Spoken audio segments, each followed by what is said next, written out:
Hello दोस्तों, आप सभी को प्रभु यीशु मसीह के नाम में जय मसीह की, परमेश्वर के नाम की स्तुति और महिमा हो। फिर से मैं आप सभी का स्वागत करता हूं हमारे एक और नए वीडियो में। दोस्तों, आज के समय में बहुत सारे मसीह विश्वासियों के बीच में एक ट्रेंड चलने लगा है और वो ट्रेंड ये है कि आप यीशु मसीह के नाम से कुछ भी मांगो, कुछ भी चाहो, कुछ भी ढूंढो, वो आपको मिल जाएगा।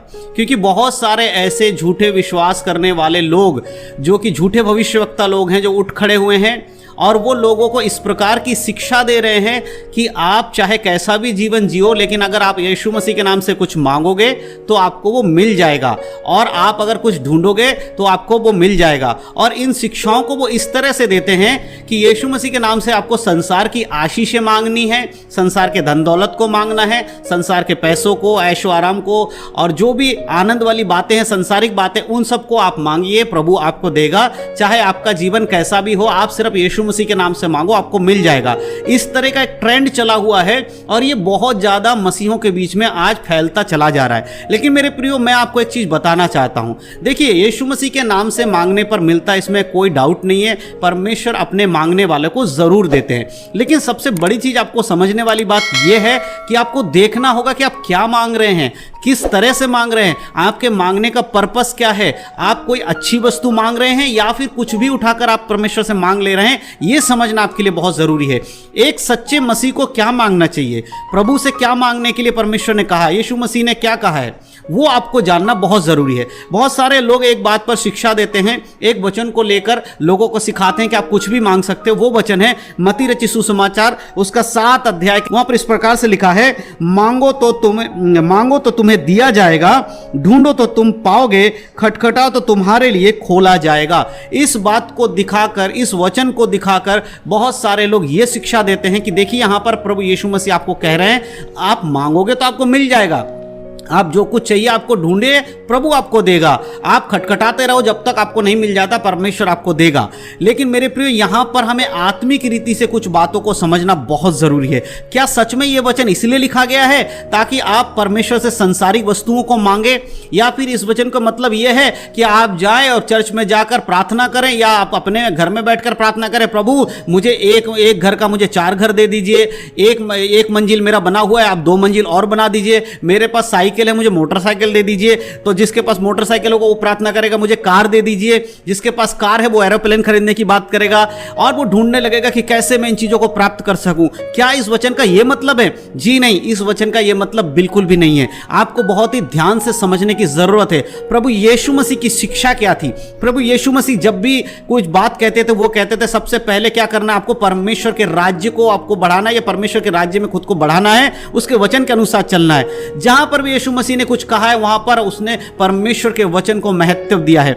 आपका पवित्र जीवन के ऊपर फोकस होना बहुत जरूरी है।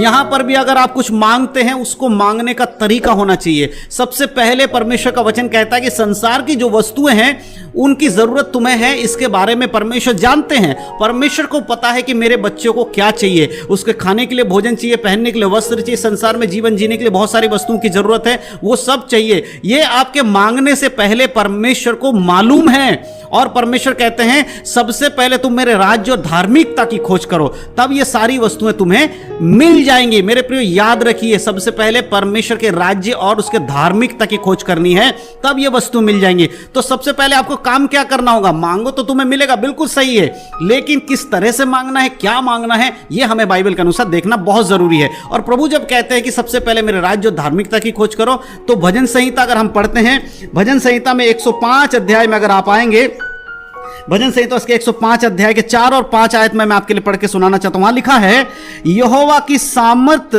को खोजो, यहोवा की सामर्थ को खोजो, उसके दर्शन के लगातार खोजी बने रहो। क्या खोजना है? यहोवा के सामर्थ को खोजो, उस परमेश्वर के महान सामर्थ को अपने जीवन में लाइए, उसको ढूंढिए। और उसको ढूंढने के लिए आपको बाइबल पढ़ना होगा, बाइबल के वचन के अंदर उसके सामर्थ को ढूंढना होगा, उसको पढ़कर अपने जीवन में लागू करके परमेश्वर के सामर्थ को प्राप्त करना होगा। यही है कि तुम मांगो तो तुम्हें दिया जाएगा ना। परमेश्वर से मांगिए कि प्रभु आप मुझे बुद्धि दीजिए, प्रभु आप मुझे पवित्रता जीवन जीने के लिए मदद कीजिए, प्रभु मुझे ऐसा ज्ञान दीजिए ताकि मैं पाप को समझ सकूं और आपके वचन को समझ सकूं और उनसे पाप से परे रह सकूं। ये मांगिए परमेश्वर से।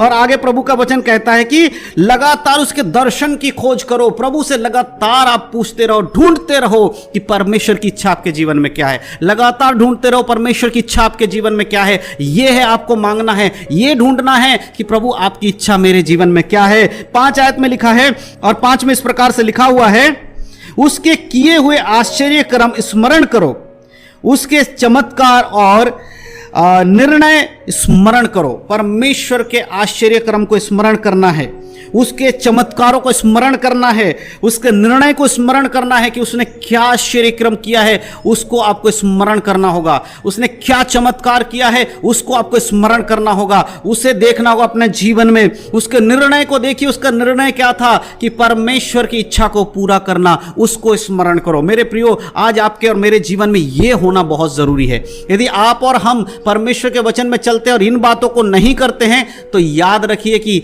परमेश्वर के उस ढूंढना और मांगना और खटखटाने को हम नहीं कर पा रहे। आज बहुत सारे लोग बस ऐसे ही सांसारिक वस्तुओं को मांग रहे हैं, सांसारिक आशीषों को ढूंढ रहे हैं और सांसारिक आशीषों के लिए बार बार परमेश्वर के पास आकर खटखटा रहे हैं कि प्रभु हमें सांसारिक बातों में धन दीजिए, पैसा दीजिए, हमें बंगला दीजिए, गाड़ी दीजिए। लेकिन उस वचन का सही मतलब लोग नहीं समझ पाते हैं कि प्रभु चाहते हैं कि आप सबसे पहले उसके राज्य को खोजिए, उसके धर्म की खोज करिए, उसके वचन की खोज करिए, उसके वचन में जीवन जिए। आप जब उसके वचन में जीवन जिएंगे तो आपको संसारिक वस्तुएं परमेश्वर यूं ही देना शुरू कर देगा। ऐसे ही आपको सारी आशीषें मिलने लगेगी। उसके लिए आपको अलग से परमेश्वर से प्रार्थना करने की जरूरत नहीं है।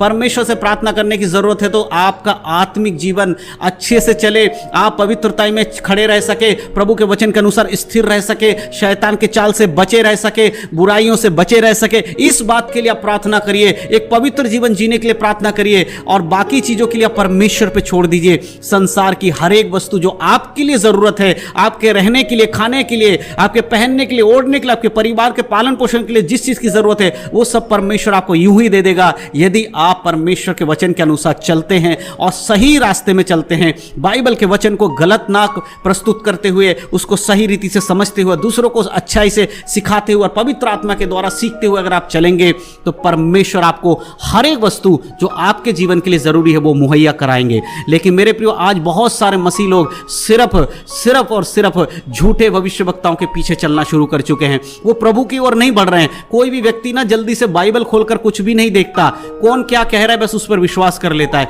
कोई भी आकर चिन्ह और चमत्कार दिखा देता है, उस पर विश्वास कर लेता है। कोई भी आकर पानी और तेल के बारे में, anointing water, anointing oil, anointing salt, नमक, साबुन, ये बोल देता है, उसके पीछे चल देता है। कोई आकर दुष्ट आत्माओं को निकालने की बात कर देता है, उसके पीछे चल देते हैं। मेरे मसीह लोगों, याद रखिए, चिन्ह और चमत्कार यीशु मसीह के नाम से होते हैं, लेकिन चिन्ह और चमत्कार आपको स्वर्ग में लेकर नहीं जाते। चिन्ह और चमत्कार इस संसार के लिए है और विश्वासियों के विश्वास को बढ़ाने के लिए है। लेकिन अगर आपको स्वर्ग जाना है तो वचन के अनुसार जीवन जीना पड़ेगा, अन्यथा कोई भी भविष्यवक्ता आपको स्वर्ग में नहीं ले जा सकता, चाहे वो कितना भी चिन्ह और चमत्कार कर ले। क्योंकि वचन के अनुसार स्वर्ग में आप तभी जाएंगे जब आप यीशु के वचन के अनुसार चलेंगे और पवित्र जीवन जिएंगे, अन्यथा आप स्वर्ग में नहीं जा सकते।